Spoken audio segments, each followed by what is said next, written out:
হুজুর জান্নাতের ভেতর আবার শপিং মল থাকবে কেমনে? প্রশ্ন আসতে পারে না? সহিহ মুসলিমের বর্ণনা, ইন্না ফিল জান্নাতি লাসুকান, জান্নাতের ভেতরে বিশাল এক শপিং মল থাকবে।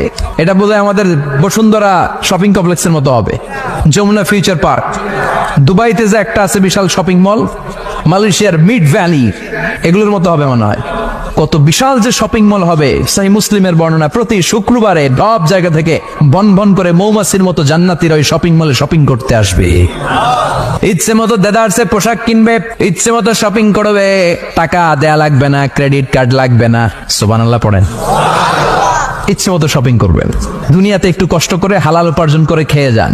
আল কানাআতু মিনাল ইসলাম, অল্পে খেয়ে তুষ্ট থাকা আর আল্লাহ শুকরিয়া করা, এটার নামই ইসলাম। অল্প খাও, অল্প পড়ো, অল্প জমাও, অল্পের ভেতরে বরকত ঢুকাই দিছে কে? অনেকে দেখবেন অনেক খাই খাই নাই নাই করে, এটা যাদের স্বভাব তাদের কখনো বরকত হয় না। অল্প খাবেন, অল্প পড়বেন, আর হালালের সাথে সম্পর্ক করবেন।